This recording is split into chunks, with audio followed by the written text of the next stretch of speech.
Okay, good afternoon. Thank you all very much for joining us, and welcome to this press conference with the Independent International Commission of Inquiry on the Syrian Arab Republic.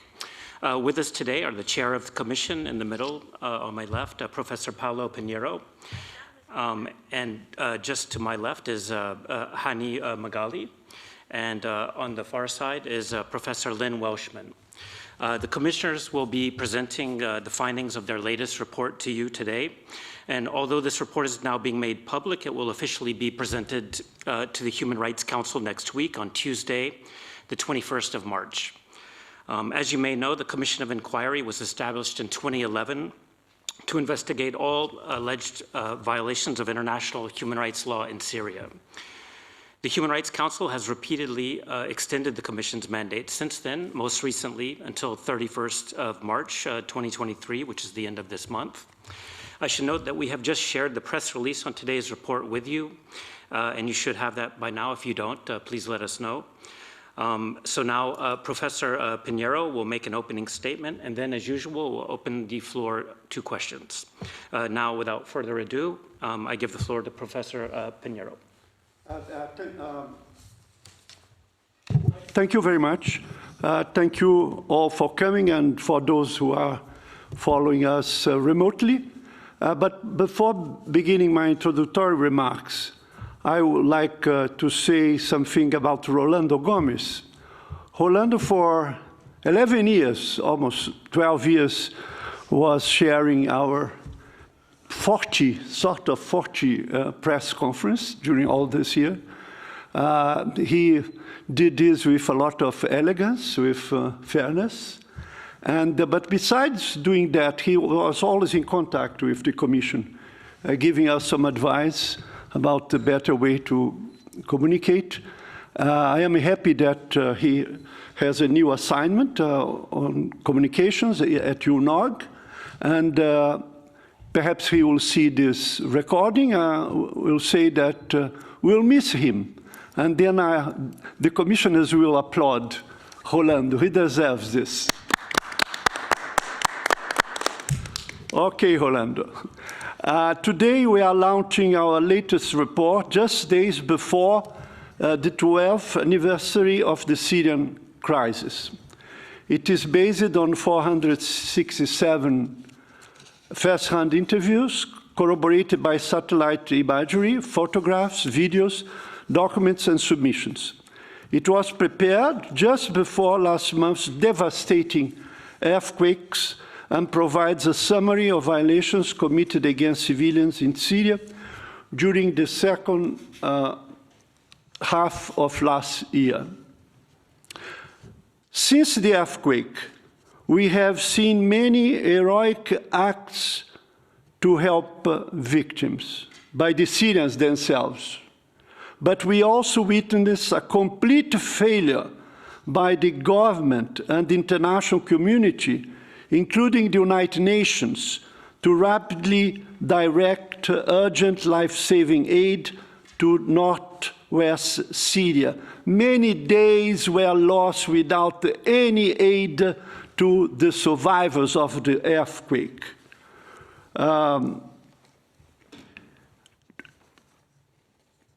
All these actors didn't rapidly direct urgent life-saving aid to northwest Syria, which became the epicenter of neglect.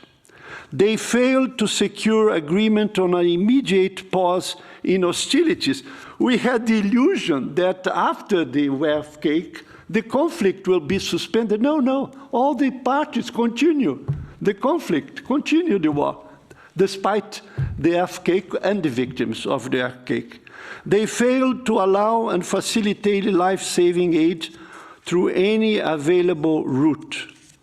Discussions, meetings during 7 days.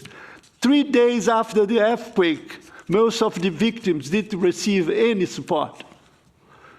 They failed to deliver international emergency support, including rescue teams and equipment, in the vital first week after the earthquake. Syrians, for good reasons, felt abandoned and neglected by those supposed to protect them in the most desperate of their times.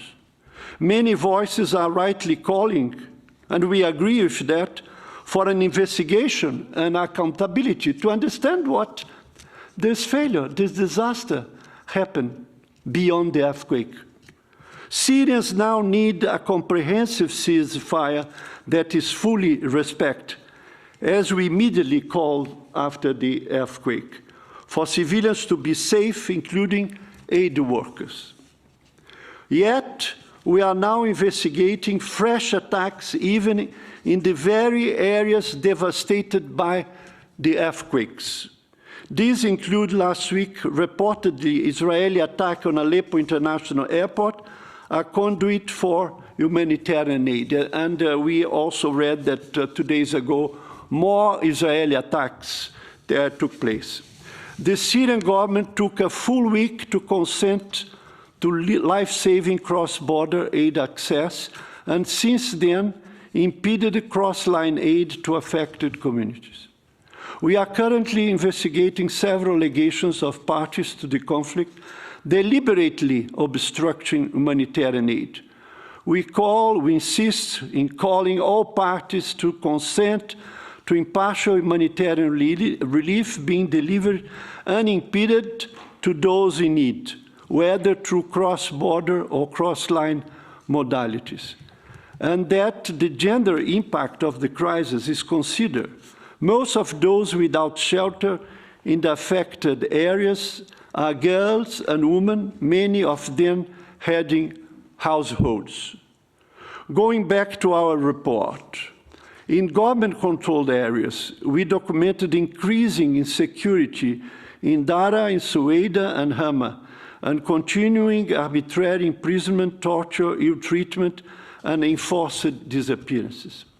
Civilians in the earthquake-affected Northwest were particularly exposed to deadly attacks in the preceding months.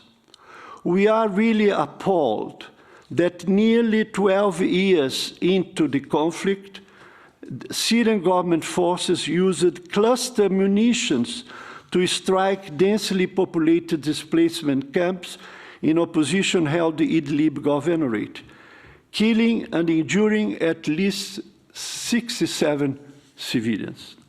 In August, they launched unguided rockets, killing and injuring 45 civilians at and around a busy market in Al-Bab, northeast of Aleppo.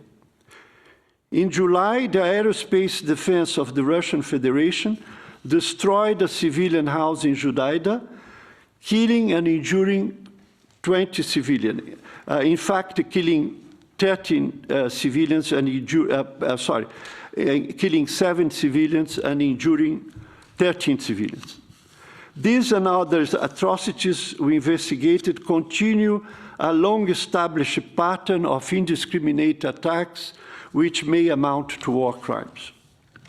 Conditions for safe and dignified return are still not in place. Even many countries are trying to convince Syrian refugees to return to their countries. Some Syrians were denied return outright. Others were arbitrarily arrested or prevented from accessing their homes and property upon their return. In the northeast, the Kurdish-led Syrian Democratic Forces, SDF, continues to unlawfully hold 56,000 people, mainly women and children, in Al-Hol and Roj camps, where conditions continue to deteriorate. The suffering inflicted on them may amount to the war crime of committing outrages on personal dignity. We call again for repatriations to speed up. Meanwhile, HTS in Idlib and SNA factions in western Aleppo torture and arbitrarily detain people, including in a manner tantamount to enforced disappearance. We are investigating credible and multiple reports that HTS carried out executions by firing squad. In the areas controlled by the SNA, we also documented hostage-taking, pillage, and property confiscation.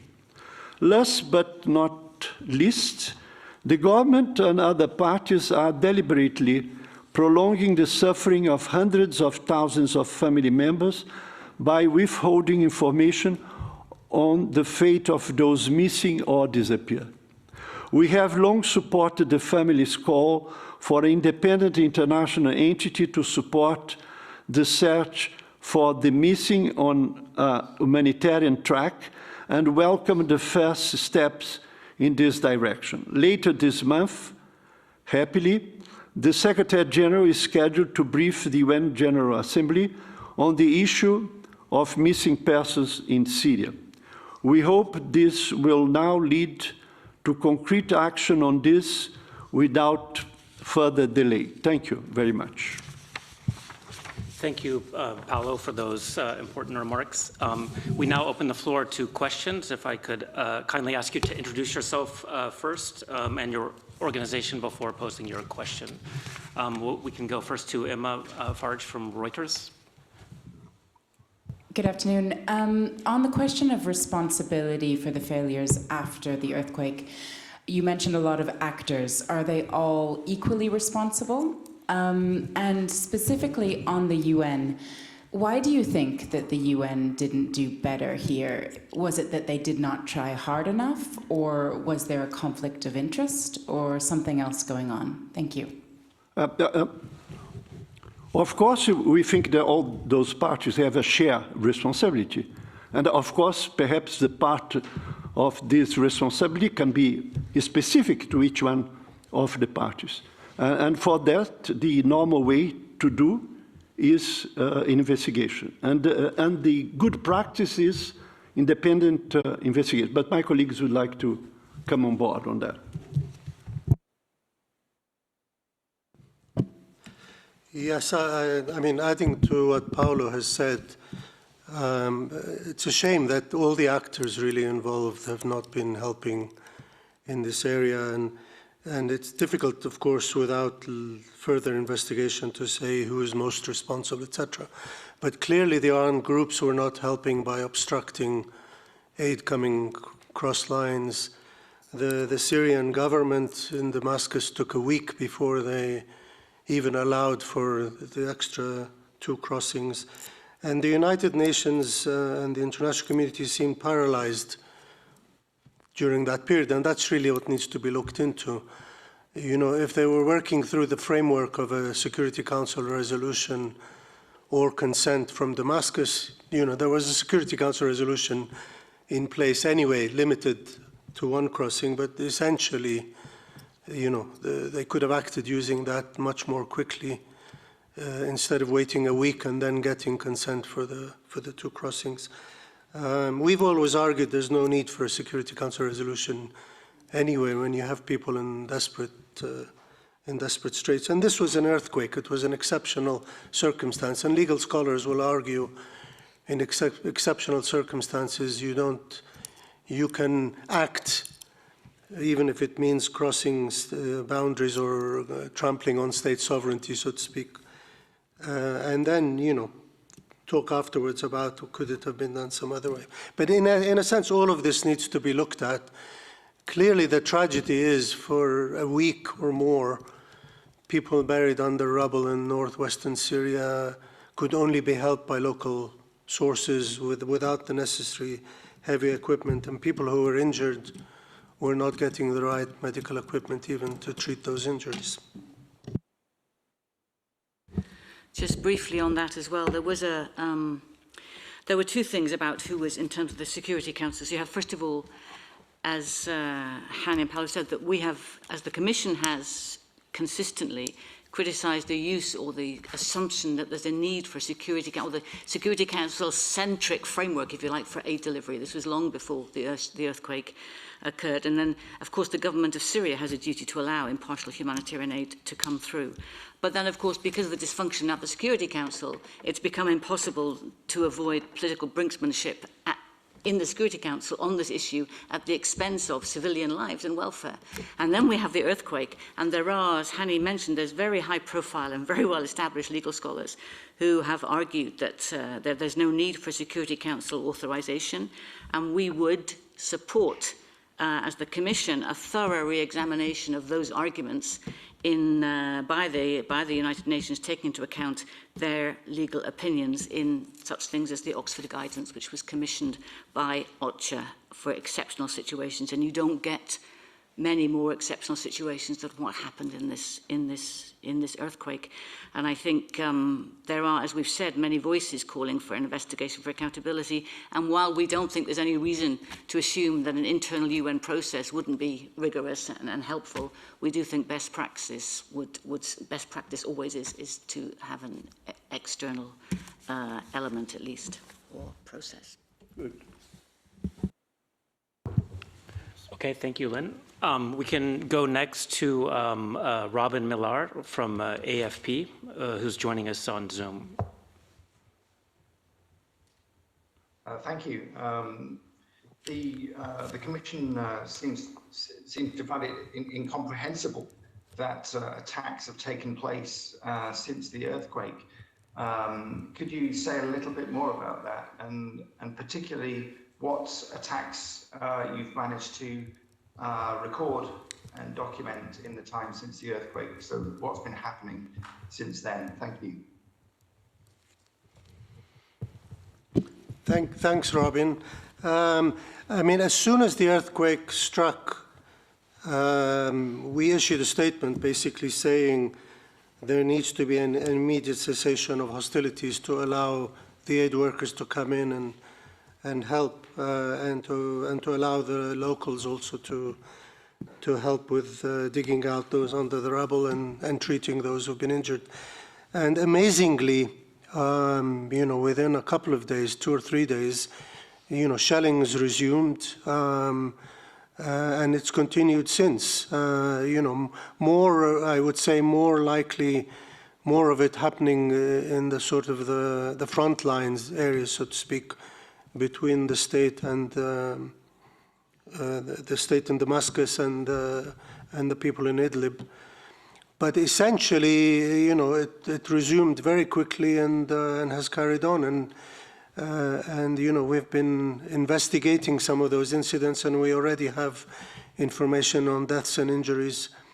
So really an opportunity lost, you know, we would say, and going forward, we continue to say there should be a cessation of hostilities. If you remember, there's already a ceasefire that's meant to be in place that's never really come into being, that Turkey and Russia were involved in, that was meant to bring back an element of peace to the area. And while there's been a little bit of a lull actually last year, and in the period we've covered in our report, the 6 months in our report, we've been seeing a gradual escalation of hostilities right up till the end of December. And then when you get to the earthquake, we had hoped at least common sense would prevail, but sadly it did not.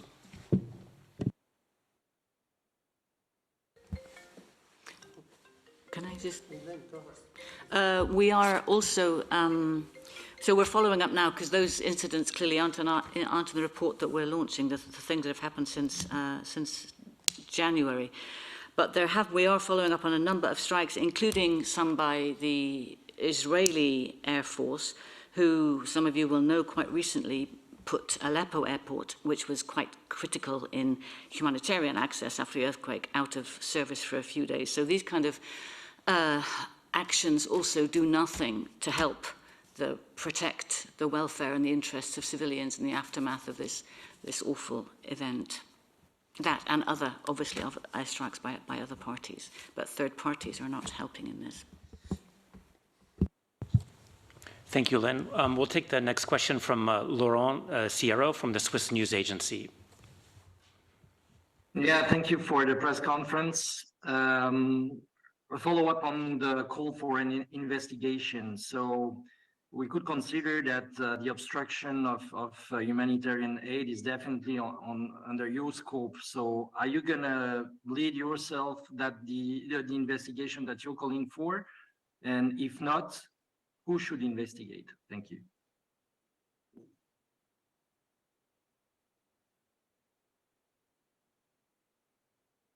That is, we don't have any objection that the United States itself, United Nations itself coordinates an investigation. But as I think Lynn said this, the international good practice is in terrible situations like that. The tragedy of this earthquake, the tragedy of the Syrian population receiving any help in the first 3 days, I think that it would be to follow the international good practice that independent investigation be open. But it's not for us to decide this. We are just conveying with the Syrian population respects, because they are completely appalled by this incapacity of the international organizations to come on their support and their aid. I would add, just for clarity, we're not offering ourselves to conduct this investigation, clearly. Of course, we are not volunteering for that, for sure. We don't want to give this idea. Thank you. We'll take one question from Lisa Schlein from VOA. Yes, good afternoon. Nice to see you all, if only remotely. Sorry. I would like to know whether Russia is participating or involved in any of the recent attacks, or is it so completely focused upon what it is, its invasion in Ukraine? And also, what part is it playing in the Security Council? That is, when discussions go on in terms of aid being distributed to the earthquake victims and so forth. Is it abstaining or vetoing? If you could elaborate upon its participation in this tragedy. Thank you. Thank you, Lisa. In terms of the continuing conflict and shellings after the earthquake, I don't think we have any information on aerial attacks from the Russian Air Force, but in the period leading up, in the 6 months covered in the report, we do have, as a result of our investigations, a number of aerial attacks by the Russian forces.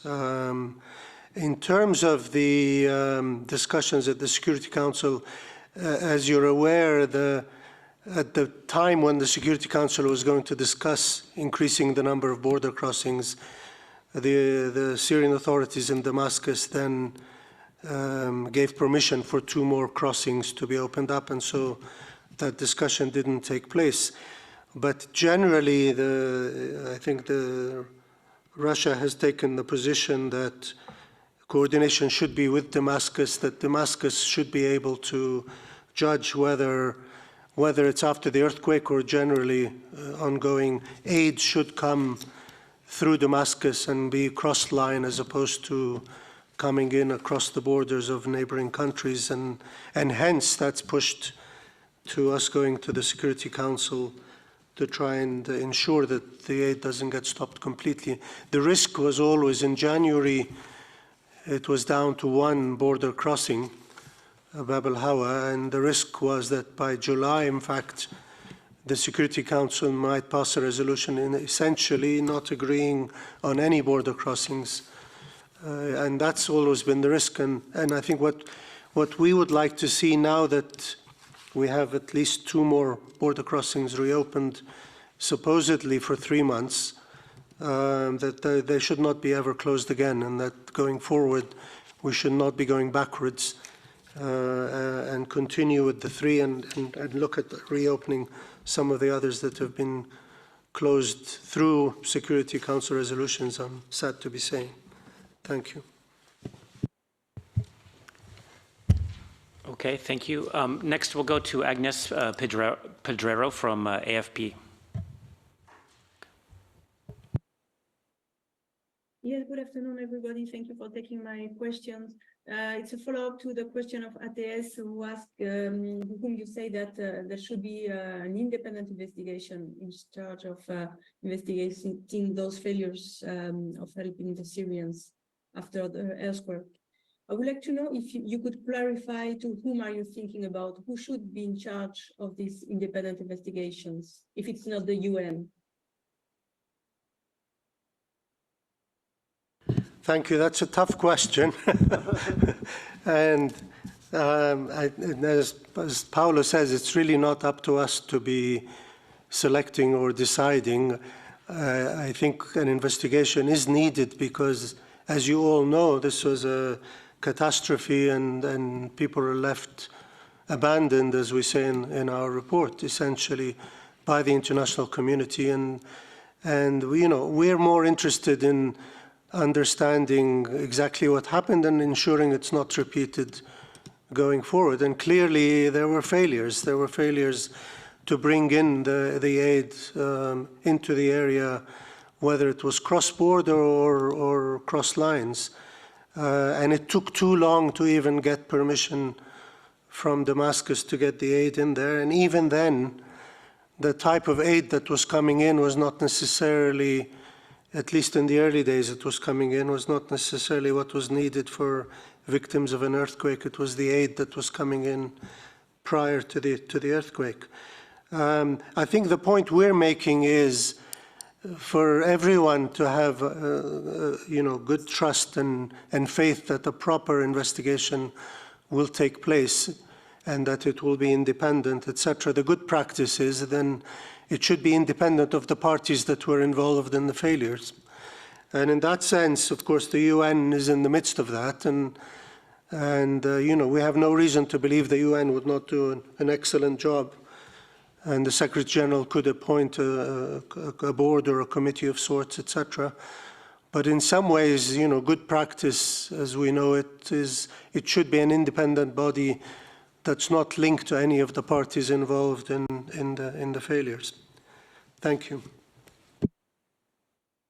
I'd like to give a footnote, not concerning the question of the investigation, but the question of the two cross-border that Syria allowed immediately after the earthquake.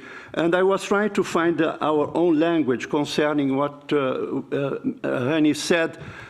We hope that the Security Council will not, after these 3 months, will take another discussion if the UN can enter or cannot enter in Syria. Because the problem is that the earthquake, for the time being, we don't have any more, but we have all the survivors. And the survivors, they need aid.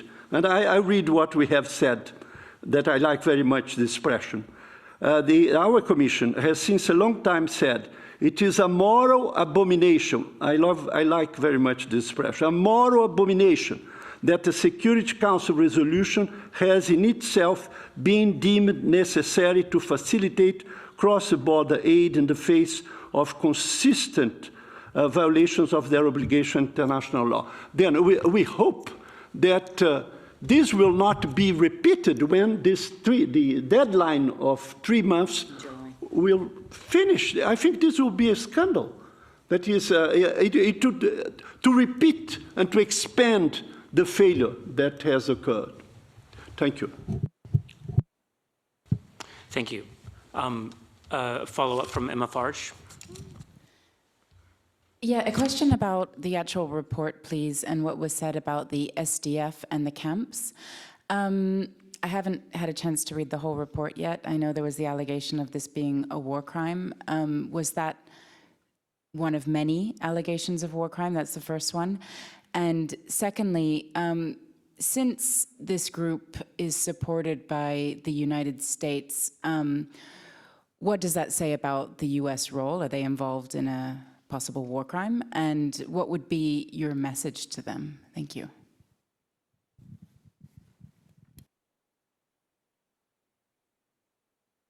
If we're talking about the camps in Al Hul wal Roj up in the northeast, we have said in the past that the conditions appear to constitute cruel and inhuman treatment.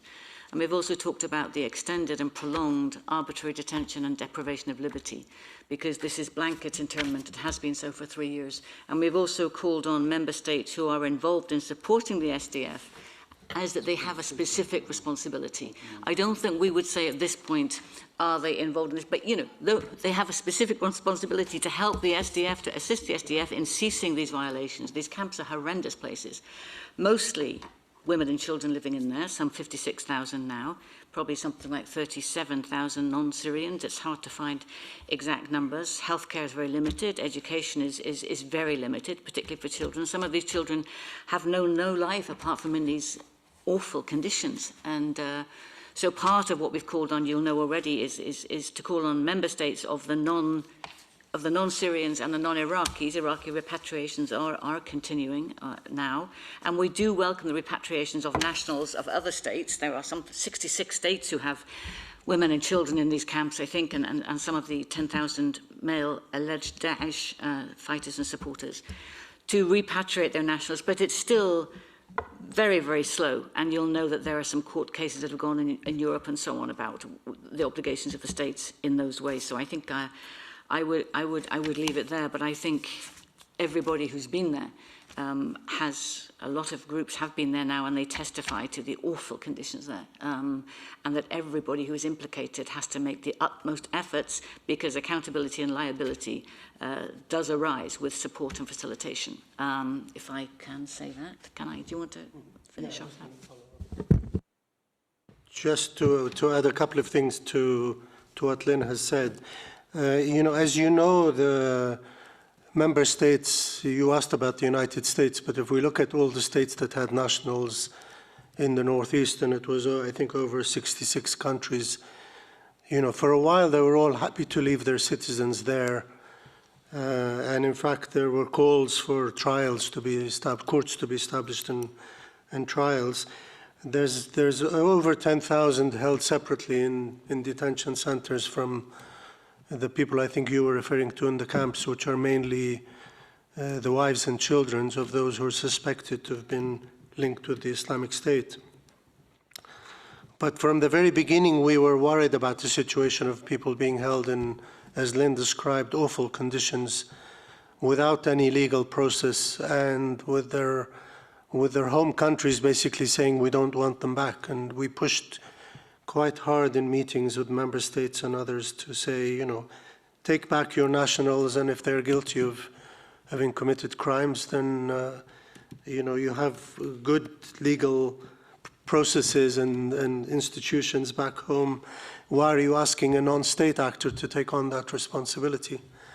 And we're seeing that trickle begin to flow a bit more, and many of the countries are taking back their nationals, which is a good thing. Iraq itself has also stepped forward with the help of the United Nations and is taking back, it had I think nearly 30,000 in the camps, and it's been taking back thousands of them, and that process continues.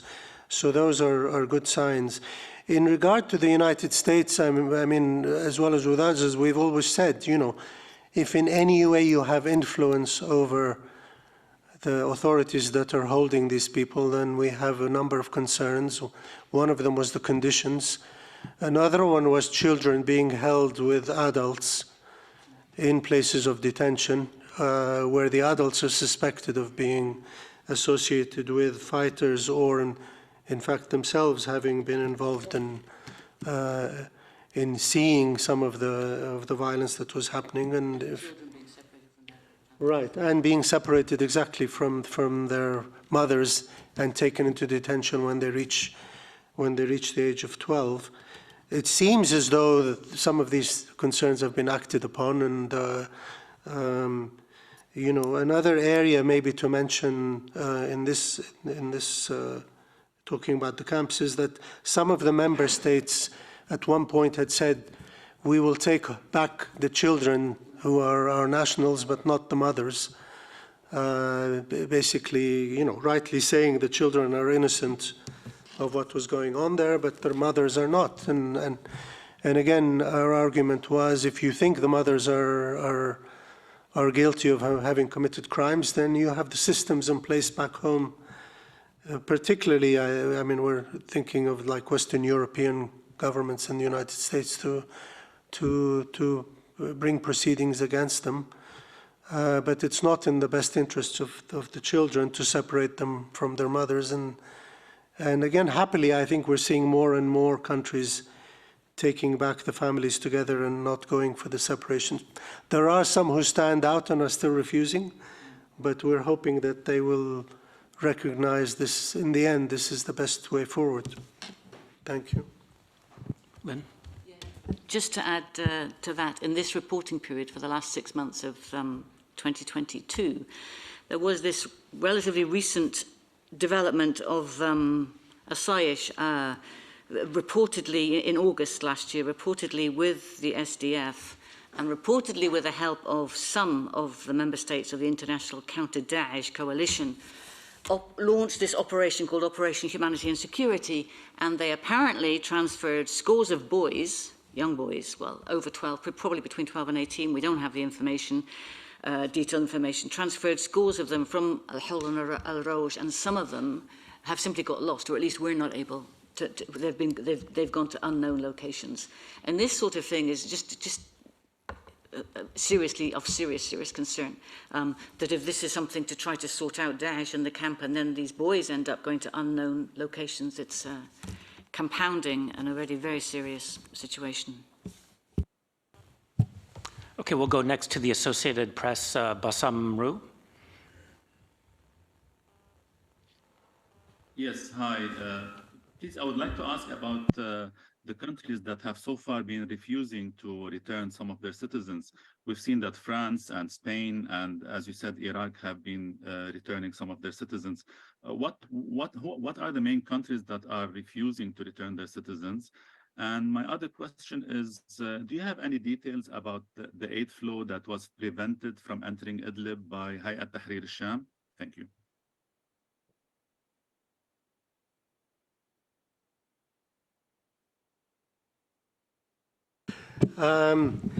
You know, as we are pressing countries to take back their nationals, you know, most of them started in the beginning fearing taking back their nationals who may have been implicated in crimes in the Northeast. And so gradually that picture is changing. And you mentioned some who are now taking back and earlier were not taking back. I think we'll keep pressing the ones who are not. Negotiations are happening all the time that we're not privy to. And we may not necessarily be, have the best information as to who's now not taking them back. But, some are making declarations in the media about, under what conditions they might take them back, etc.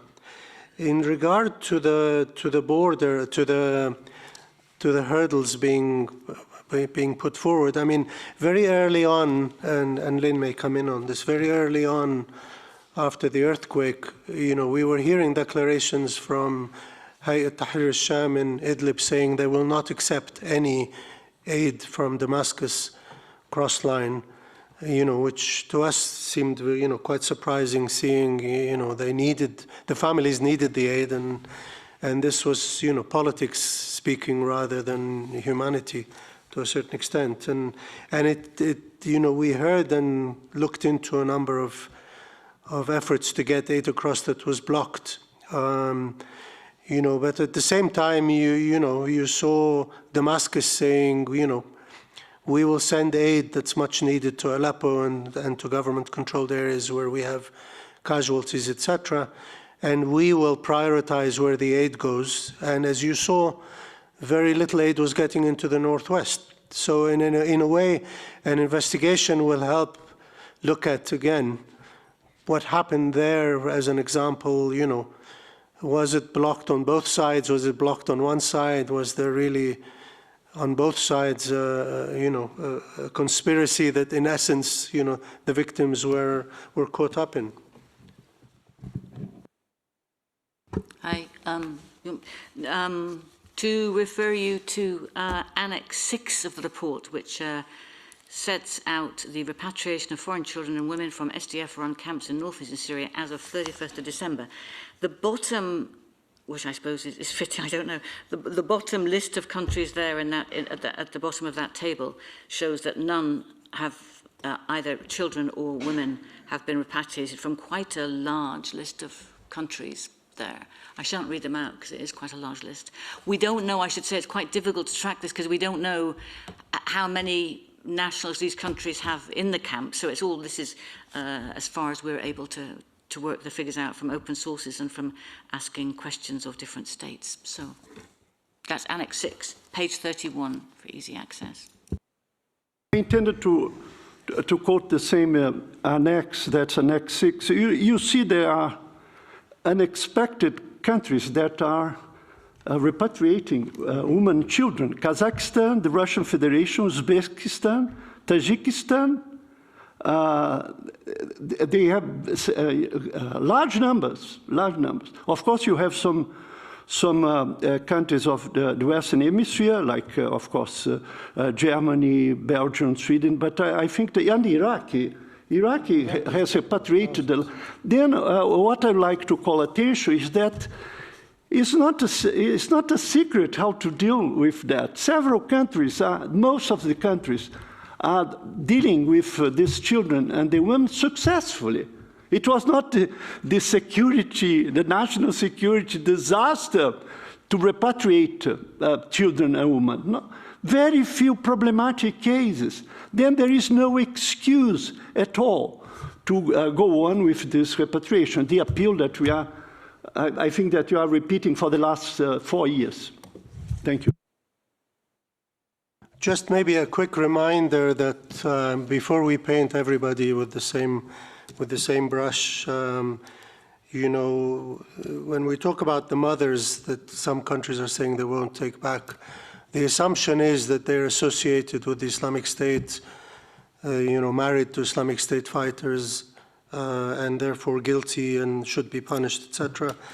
You know, the realities are that, you know, amongst them are many who were trafficked into this situation, so they're being doubly victimized. As Lynn pointed out, you know, in a recent raid into the camp, there were Yazidi women and girls who were themselves being held there and against their will, and so it's difficult to be saying, you know, we'll take children and we won't take the women, because the women are there out of their own free will or made decisions that they should now be punished for.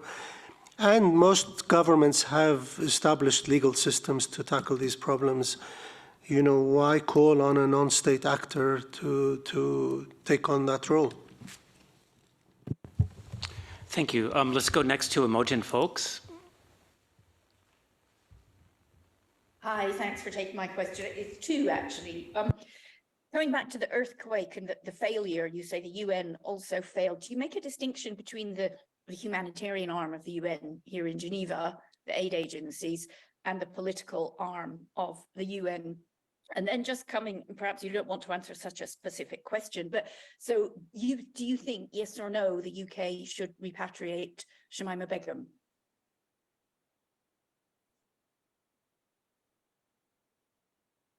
Are you asking me as the commissioner from the UK? Well, I don't think we have a position as a commission, but I certainly think that, yes, of course I do, yes. I do, very much so, yeah.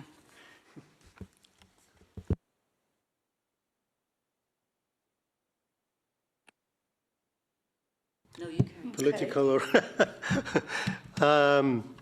yes, I think, you know, countries should take back their national regardless. I think we can't get into individual cases because we're not privy to all the situations. But, okay, sorry, I take it back. But I totally agree with Lynn, so there's no problem. In terms of you know, what happened, I think again, you know, we're not privy to all the discussions that were going on at the time between UN agencies up to the Secretary General's office, etc.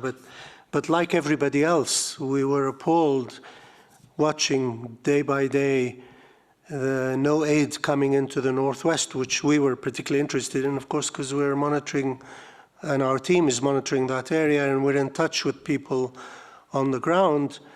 And people are saying, you know, we need heavy equipment, we need, you know, search teams with dogs, etc. People are still alive under the rubble. Where's the UN?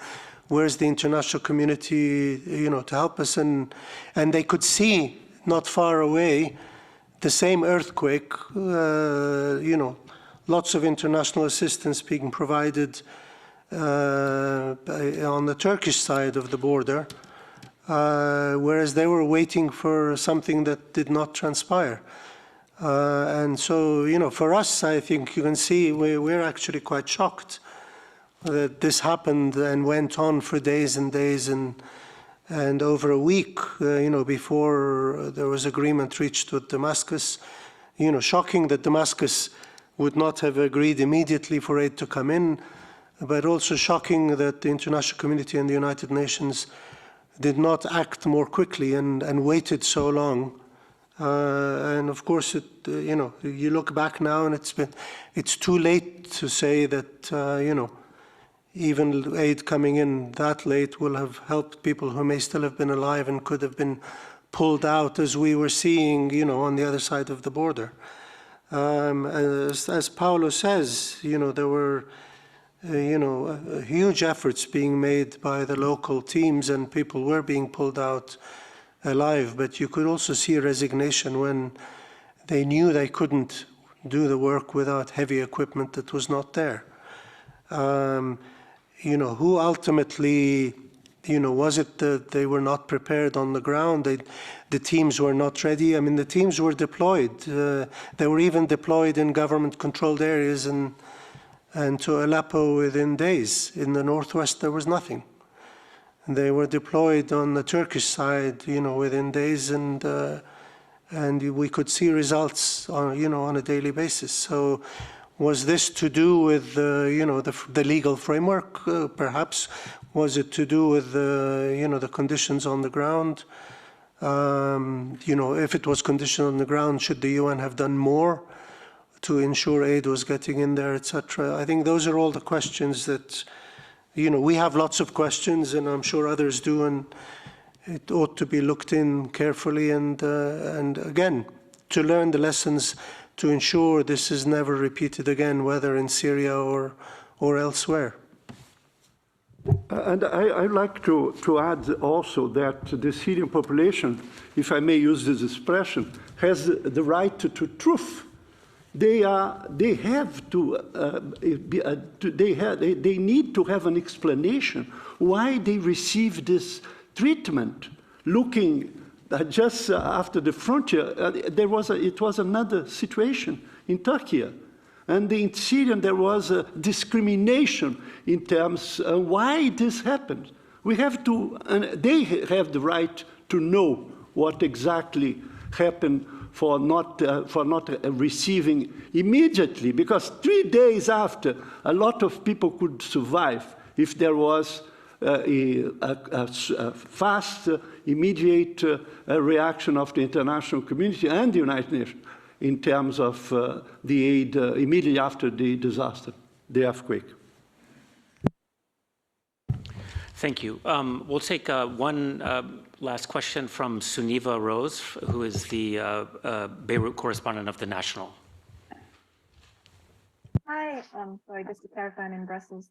But just, you mentioned there is a fear that all border crossings would be shut down maybe later in the year. Could you maybe clarify whether that was the reason why the UN was paralyzed, as you mentioned, for days after the earthquake? Was it due to fear of a possible future total shutdown if the UN sent aid without Damascus's consent? Thank you. I'll start with that, but I think I'll then hand over to Hani. I'm not sure that we can actually speculate on the reasons why they didn't. We did talk about that to start with, but we do have an argument on that anyway, I think, Hani. Right. I mean, just to clarify, I'm assuming you've been following this, but just to clarify, originally the member states went to the Security Council to reach agreement about bringing in aid to the areas outside government control, particularly in the northwest, and there was a resolution permitting 4 crossings to bring in aid. And by January this year, we were down to 1 crossing. And the fear was that, in fact, by July, maybe that crossing would disappear. The argument always being made that, Damascus can supply aid, as the government can supply aid to all the country, and there's no need for aid to be coming across borders. And so now that we're back to 3 openings, our argument is we should never go back to one or go back to the Security Council to risk, closing down crossings. It should now be established that, there are those crossings, and clearly the one crossing already people were saying was not enough before the earthquake. So, for humanitarian reasons alone, we would argue that, 3 months is not enough anyway just to deal with the earthquake damage and recovery. But generally for that area, it should not ever be decreased from that number and should actually be increased. If you allow me, I'd like to end with a positive note. Yeah, please. Because the questions and the answers were so negative. I think that we all use something positive. I feel what was very important and positive is that since the earthquake, the United States, the United Kingdom, and the European Union have all issued temporary license that exempts all transactions related to humanitarian action from sanctions. I think that we must say that we welcome, very welcome, the humanitarian exemptions to facilitate the flow of aid, because many times, despite all the humanitarian exemptions, sanctions have not a very positive influence for the Syrian people. And I think that at this very moment it was very important, and we have to welcome that with this positive point. Right. One other positive point, or perhaps a mobilization point, is that it's on the 28th of March, I think. There's an interactive dialogue scheduled with the Secretary General or the High Commission for Human Rights on the mechanism for the missing. And the General Assembly, that's right. And we do hope that there might be a quick resolution drafted, tabled after that, establishing such a mechanism, and we have supported the voices of the families who've been seeking the establishment of such a mechanism for some time now. And so we would hope very much, we're so glad that it's got this far, and we hope very much that it will go forward and start to bring some recourse and relief for those many families and victims and survivors. Thank you. Anything else to add? Okay. I think that brings us to the end of this press conference today. Thank you all for joining us. Thank you, commissioners, for presenting this important report to us. On that note, I wish everybody a good day. Thank you.